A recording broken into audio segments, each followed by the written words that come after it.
Suatu ketika ada anak-anak curhat ke saya, usia 15 tahun. Ustaz, pacar saya hamil. 15 tahun, kelas 3 SMP. Saya bilang, pertemukan saya bapakmu. Kalau tidak bisa ketemu, kasih saya nomor teleponnya. Saya telepon. Saya sampaikan ke bapak orang tuanya, nikahkan. Jangan lagi ada pikiran kau gugurkan itu kandungannya anaknya, pacarnya. Saya cerita-cerita, lalu saya tanya, sudah berapa perempuan kau kasih begitu? Apa dia jawab? Sudah 5 Ustaz, tapi baru satu ini yang hamil. Kelas 3 SMP. Saya tanya, bagaimana caranya? Tidak mungkin kau bisa masuk hotel. Kamu kan kelihatan muka anak-anak. Apa jawabannya? Memang tidak di hotel Ustaz. Terus di mana? Di rumahnya itu perempuan Ustaz. Makin bingung saya. Gimana ceritanya kok bisa masuk di rumah perempuan? Apa jawabannya? Saya tahu jam-jam berapa tidak ada orang tuanya di rumahnya. Rutinitas orang tuanya saya sudah hafal. Pada saat itu saya datang ke rumahnya. Auzubillah min dzalik. Hati-hati Pak. Kita terlalu sibuk. Tidak punya waktu untuk anak. Padahal kita cari nafkah supaya apa? Anak. Heran kan? Orang tua cari nafkah supaya anaknya baik-baik hidupnya. Tapi sayang seribu sayang. Anaknya hanya diisi perutnya, tidak diisi imannya. Kita terlalu bingung apa yang dimakan anak kita. Padahal demi Allah, ada enggak di Dumai ini mati kelaparan anaknya? Tolong tunjukkan saya Pak. Ada di Dumai sini yang mati kelaparan anaknya? Ada? Ada Pak? Bohong Bapak kalau katakan ada. Tapi yang mati gara-gara narkoba, bisa jadi ada. Mati gara-gara ngelem. Lem box dia campur lem tikus. Jangan kau campur lem Korea, enggak bisa terbuka mulutmu itu. Ayo. Mati gara-gara balapan. Mati gara-gara narkoba. Itu banyak Pak yang begitu. Maknanya, jangan cemas soal perutnya anak. Yang kita cemaskan agamanya. Perut apa? Terlalu bingung. Cicak aja dijamin rezekinya oleh Allah. Cicak. Bapak tahu cicak? Tahu cicak? Apa dia makan cicak? Hah? Nyamuk. Masuk akal enggak? Di mana ketemunya? Enggak punya ke terminal. Satu di dinding, satu terbang. Di mana ketemunya? Kalau kita pesawat bisa ketemu. Di mana? Kita ketemu di terminal. Ini nyamuk enggak punya terminal. Di mana ketemunya? Tapi Allah yang ngatur rezekinya cicak. Sehingga lagu kita dulu kan, cicak-cicak di dinding, diam-diam merayap. Datang Pak. Cicak yang datang, nyamuk yang datang. Datang seekor nyamuk. Lagu tidak mengatakan cicak lompat ke nyamuk. Wah, enggak, setengah mati cicak, kasihan. Itu lagu-lagu dulu Pak, memang bagus. Saudara-saudara sekalian, nih perhatikan anak kita. Ini lagi nih. Saya ini kan banyak yang curhat Pak. Termasuk tadi malam ada lagi yang curhat anak-anak. Tapi tadi malam anak Jambi, bagus juga curhatnya. Ustaz, saya mau berhenti sekolah. Kenapa? Saya tidak tega lihat ibu saya kerja. Saya kena tipu, bapak saya kontraktor, kena tipu Ustaz. Saya sekolah tapi saya tidak yakin bisa dapat kerja yang baik. Nah ini baik, ini curhatnya yang begini. Masih baik curhatnya yang begini. Tapi yang curhat lagi, apa yang curhat? Bilang gini, Ustaz, saya lagi di hotel Pak. Saya biasa kalau pergi ceramah saya rahasiakan hotel kamar. Kenapa? Untuk istirahat. Ini tiba-tiba resepsionisnya diberitahu nomor kamar saya. Datang lainnya anak muda, usia 21 tahun. Dia ketuk pintu kamar. Assalamualaikum. Waalaikumsalam warahmatullahi wabarakatuh. Anak muda. Kenapa Dek? Boleh curhat Ustaz? Oh boleh, tunggu kalau gitu kita ketemu di lobi. Ceritalah saya di lobi. Apa dia cakap? Ustaz, kira-kira diampuni tidak dosa saya? Apa dosamu Dek? Saya pukul orang tuaku. Siapa? Bapakku saya pukul Ustaz. Wah, besar dosamu itu. Kenapa bisa? Pemabuk bapak saya Ustaz. Mabuk aja kerjanya siang malam. Dia pukul mama saya. Saya jengkel, saya pukul juga. Dalam hatiku benar juga ini sedikit. Lalu cerita-cerita, nanti saya kaget waktu saya gali-gali masa lalunya. Dia bilang apa? Ustaz, saya waktu kelas 3 SMP, kelas 1 kalau saya tidak salah, dia bilang kelas 1 SMP. Waktu kelas 1 SMP saya berhubungan suami istri dengan sepupu sekali saya. Kelas 1 SMP kelas berapa ya? Kelas 1 SMP umur berapa itu Pak? 12 tahun kan? 12 tahun. Usia 12 tahun dia sudah berhubungan suami istri, berzina dengan sepupu satu kalinya, anak saudara bapaknya. Saya bilang, kau pacaran? Tidak, suka sama suka saja Ustaz. Berapa lama kau begitu? Apa jawabannya? Sampai kelas 1 SMA. Fakta, ini bukan sinetron. Kalau sinetron kan biasa dibuat-buat. Kisah nyata. Apalagi yang membuat miris hati saya ketika dia bilang apa? Ustaz, selesai itu karena dia menikah, saya begitu lagi dengan pamanku. Saudaranya mamanya, laki-laki. Berarti ini anak biseks. Laki oke, perempuan jadi. Selesai dengan pamannya, dia begitu lagi dengan kakaknya yang pertama kali ditiduri, sepupu sekalinya. Auzubillah min dzalik. Ini fakta. Hati-hati Pak. Apa yang rusak anak-anak kita sekarang? Ada yang tahu jawabannya? Kira-kira apa yang rusak anak kita sekarang? Nih, handphone, smartphone. SMP, SD dikasih handphone begini, rusak anak bapak. Metode mendidik orang tua sekarang mulai hilang jauh dari nafas Islam. Orang tua kita dulu, tidak ada sekolah, tidak ada gaji bulanan, tidak ada rumah dinas, tidak ada kendaraan dinas, tapi anaknya bisa dididik menjadi orang-orang hebat. Coba lihat orang-orang tua dulu, cara mendidik anaknya. Coba lihat, saya ingat, saya kecil, satu tempat tidur 4 kami di atas, sampai SMA. Satu tempat tidur. Tujuannya apa? Ternyata apa? Oh, menimbulkan kekerabatan, emosi di antara saudara. Apalagi ada yang menjadi spionasenya orang tua, ada jadi mata-matanya orang tua. Mak, pacaran kakakku. Kenapa kau tahu? Saya dapat suratnya di kamar. Kenapa? Ada yang jadi mata-mata. Dulu kita mau pergi main, saya paling sering itu ditolak sama teman-teman. Karena kalau saya main, mak, saya mau pergi main. Apa kata mamaku? Iya, kau pergi, tapi bawa adikmu. Orang Bugis bilang matarana. Tidak tahu saya bahasa Dumai sini apa. Kalau kita pergi main, syaratnya boleh, tapi bawa adik, urus adik. Pergilah. Saya biasa ditolak sama teman, dia bilang, tidak usah kau kasih masuk dasar. Adiknya cerewet, lagi main nangis lagi adiknya. Apa tujuannya Pak? Menjalin persaudaraan dan tanggung jawab sejak kecil. Kita minta duit, tidak langsung dikasih itu. Pak, saya membayar besok. Apa kata bapak kita? Sudah, kau bersihkan dulu itu nak, toilet. Pak, saya membayar besok. Kau isi bak mandi dulu. Itu dulu orang tua dulu. Sekarang bagaimana Pak? Katanya modern. 1 anak, 1 kamar. Di kamarnya ada TV, di kamarnya ada kulkas. Akhirnya apa? Pulang sekolah langsung masuk kamar. Kapan dia keluar? Mau makan. Sudah itu, masuk lagi kamarnya. Tidak pernah bertemu saudaranya.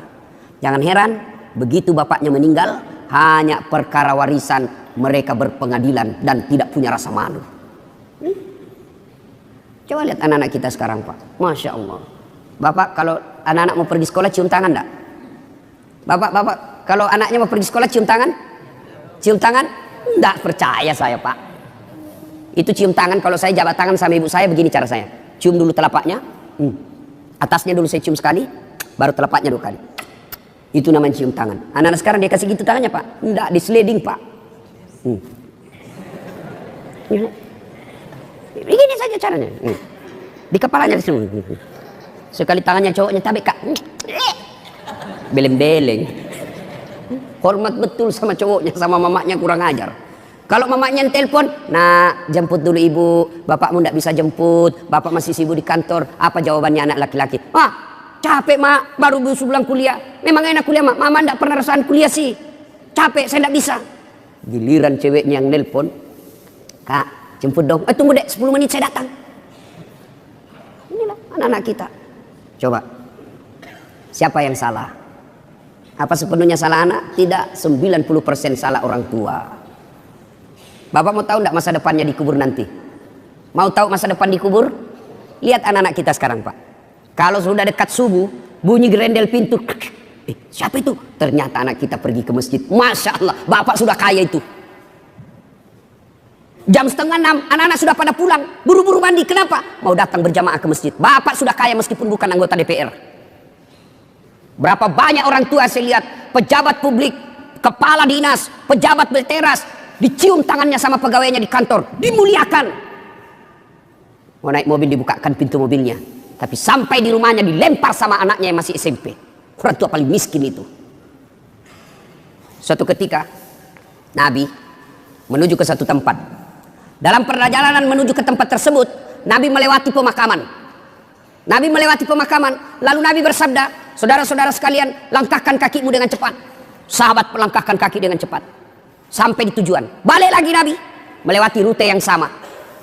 Sahabat ketika lewat di pemakaman, langkahkan kakinya dengan cepat. Nabi bersabda, tidak usah cepat-cepat, tidak usah buru-buru, tenang saja.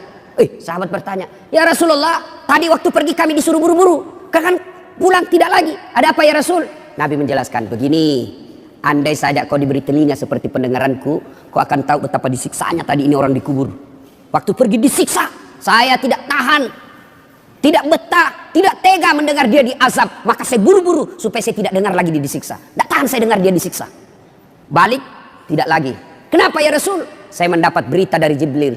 Allah perintahkan kepada malaikat penyiksa di kubur, wahai malaikat, siksaanmu, hentikan siksaanmu. Tidak mungkin kusiksa itu orang tua di kubur sementara anaknya di dunia lagi belajar mengaji membaca. Bismillahirrahmanirrahim. Baru bismillah dengan nama Allah pengasih penyayang, baru itu dia baca, Allah perintahkan hentikan siksaanmu. Maka bapak-bapak, kekayaan kita sesungguhnya yang bisa membantu kita di kubur bukan rumah, bukan mobil, bukan tabungan, bukan kebun sawit, tapi yang bisa menolong bapak ketika sudah di alam kubur adalah anak. Ibu-ibu, saya tanya ibu, ibu, kalau ibu meninggal kira-kira siapa yang doakan ibu? Suami? 3 bulan dia kawin lagi. Ini fakta pak. Saya kan selalu belajar di medsos itu. Ada kawan saya naik haji, meninggal istrinya, nangis betul, nelpon saya nangis terus, sampai bengkak matanya. Saya bilang, hebat betul ini bapak, sayang betul sama istrinya. Dan apa dia kata? Ustadz, sepeninggal istri saya, rasanya terbang separuh jiwaku. Kayak lagu. Beberapa saat kemudian saya jogging di Karebosi, ketemu saya sama itu bapak. Saya lihat, ada cewek ditemani, lebih muda, cantik, putih, tidak pakai jilbab. Saya tanya, Pak Haji, siapa itu? Dia bilang, yang baru Ustadz. Dalam hati gua dia lupa bengkak matanya. Lalu siapa yang bisa mendoakan dan akan mengingat kita? Tidak usah contoh lah, orang lain, saya nih pak. Doakan saudara, jarang pak. Nanti dia minta, dia doakan saya, baiklah, itu kalau saya ingat. Tapi yang selalu saya doakan di sujud akhir setiap sholat saya, ibu bapak saya. Jadi yang bisa menyelamatkan, nolong kita ketika dikubur, anak. Jadi kalau ibu terlalu sibuk anaknya, kursus aritmatika, kursus sampoa, kursus bahasa Jepang, tidak diajari agama, miskinlah ibu nanti di akhirat. Memang kalau anak kita nanti kan ini orang tua terlalu bangga ngajari anaknya bahasa Inggris. Hebat anak saya Ustaz, baru 1 tahun sudah pintar bahasa Inggris. Yang kelas 2 pintar bahasa Jepang, yang kelas 1-nya lagi nih SMP, dia sudah pandai bahasa Korea. Memangnya nanti kalau dia berdoa pakai bahasa Korea? Oh my God, please help me my mother. Enggak lah, tetap pakai bahasa Indonesia. Maka ibu bapak saudara-saudara sekalian, nah bagaimana cara didik anak? Bapak boleh baca psikologi pendidikan, silahkan baca riset-riset majalah, silahkan. Tapi sesat dan menyesatkan ketika bapak meninggalkan Quran dalam mendidik anak. Dalam Al-Quran ada seorang manusia yang diabadikan namanya. Nah siapa? Adik-adik nih, siapa yang jawab saya kasih. Yang adik-adik bukan bapak-bapak, adik-adik. Siapa yang diabadikan namanya dalam Quran karena hebat dalam mendidik anaknya? Dia bukan nabi, bukan rasul, tapi diabadikan namanya menjadi nama surah. Siapa? Siapa namanya? Ayo, saya kasih hadiah. Sini. Berdiri sini. Saya kasih hadiah. Sebelum dijawab pertanyaan itu ada passwordnya. Passwordnya adalah siapa namanya neneknya Ustadz Dasad. Dek ya, lain kali jawab saja sembarang, belum tentu mereka juga tahu ini nih saya. Itu namanya kritis. Ya, ayo siapa namanya orang tua yang hebat mendidik anaknya lalu diabadikan menjadi nama surah? Siapa namanya, Dek? Dika. Oh, nama Dika dia, tapi nama yang saya maksud. Ya, orang tua yang diabadikan namanya dalam Quran, siapa namanya? Tepatnya Luqmanul Hakim. Sudah ada benarnya, ada apa dia? Oke. Salam tangan dulu bos. Ya. Beda itu rasanya uang ustadz dengan uang Kapolres. Bapak saudara-saudara sekalian, namanya Luqmanul Hakim. Diabadikan menjadi nama surah karena hebat dalam mendidik anaknya. Nah maka karena waktu terbatas, bapak kalau mau ibu bapak mau mendidik anak, buka Quran surah Luqman mulai dari ayat 13. Allah ajarkan menurut Luqmanul Hakim, ya bunayya, wahai anakku, la tusrik billah, jangan kau serikatkan Allah. Artinya yang pertama diajarkan kepada anak, akidah. Anak-anak kita kecil-kecil, 7 bulan, 9 bulan, 1 tahun, mereka anak kecil kan senang lagu, maka perkenalkan lagu-lagu Islam, perkenalkan akidah, tauhid melalui lagu. Ada waktu saya kecil kan lagunya begini, Topi saya bundar, bundar topi saya. Kalau ibu-ibu dulu kalau dia didik anaknya, lagunya dia perkenalkan sejarah Nabi melalui apa? Lagu. Pada zaman dahulu kala, pada zaman jahiliyah. Saya tanya ibu lagi nyanyi, kenapa zaman jahiliyah mak? Dia jawab, lahirlah seorang rasul yang terakhir dan mulia. Saya tanya, siapa nama Nabi terakhir mak? Dia jawab lagi, Nabi Muhammad namanya. Siapa nama ibunya mak? Siti Aminah ibunya. Bapaknya siapa? Abdullah nama ayahnya. Di mana tinggal? Di Dumai atau Pekanbaru? Madinah tempat tinggalnya. Terus selanjutnya mak, dia lanjut lagi lagunya. Setelah dewasa diangkat menjadi rasul. Siapa yang angkat? Ketua RT atau Pak Desa? Oleh Allah yang kuasa. Allah itu siapa mak? Pencipta alam semesta. Akidah masuk. Itu lagu dulu. Kalau datang suaminya, dia hibur. Marah suaminya, dia nyanyi juga ibu-ibu dulu. Nyanyi tapi sopan lagunya. Marah-marah suaminya. Pak, pak, pak, pak. Nyanyilah dia. Insaflah wahai manusia, bila dirimu bernoda. Marah lagi suaminya. Dia goyang kepalanya. Joget juga tapi kepalanya aja goyang dengan tangan jari-jarinya. Dialah pengasih dan penyayang kepada semua insan. Itu lagu-lagu zaman dulu. Ibu-ibu tidak ada majelis taklimnya tuh, tidak ada baju seragamnya. Dulu. Sekarang ibu-ibu apa lagunya? Yo yo ayo, yo ayo yo, yo ayo. Ayo apa? Ayo poligami. Baca surah Luqman Pak. Nah didik melalui surah Luqman. Yang kedua diajarkan dalam surah Luqman, ajari anakmu berjalan di muka bumi ini jangan rasa sombong. Itu diajari dari kecil. Kita bersaudara bisa jadi satu rahim, satu jalan keluar, tapi rezeki berbeda, akhirnya anak pun kita berbeda. Bapak kaya, saudaranya bapak yang tua juga kaya, yang bungsu miskin, mereka bersepupu sekalian anak kita, mereka berbeda status ekonomi. Jangan biasakan anak kita sombong di depan sepupunya. Kan banyak ini Pak, bapaknya yang kaya, anaknya kurang ajar. Pembantunya kasar, sopirnya kurang ajar dia. Oh, itu sampaikan, saya bosnya ini sopir, bukan kamu. Saya ini bosnya ini pembantu, bukan kamu. Jangan kau kurang ajar sama pembantu. Itu ajarin begitu. Bapaknya yang Kapolres, anaknya jadi Kapolda. Semua pegawainya, bapaknya dia perintah. Tidak boleh itu. Ajarkan kepada kita sopan santun. Jangan dia muka sombong di muka bumi ini. Nah, dan seterusnya dan seterusnya. Banyak, baca surah Luqman. Dan yang paling terakhir, jangan lupa doakan. Apa doanya anak soleh? Allah ajarkan sebuah doa kepada Ibrahim alaihissalam yang ada dibadikan dalam Quran.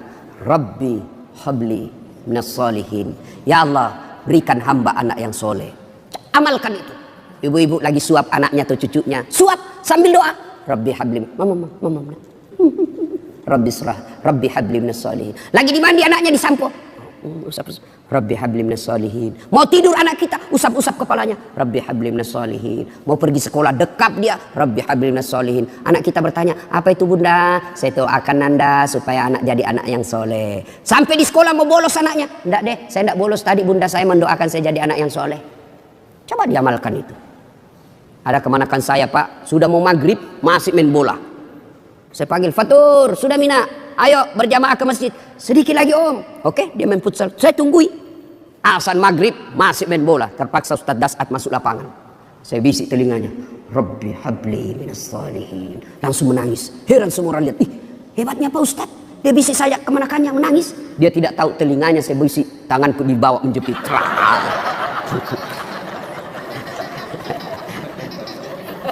Artinya kalau anak salah kasih hukuman.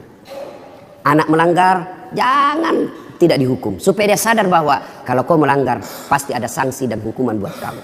Tapi jangan lupa hidayah dan petunjuk datang dari Allah Subhanahu wa taala. Ibu bapak saudara-saudara sekalian, inilah tausiah kita pada taklim kita kali ini. Mudah-mudahan ada manfaat.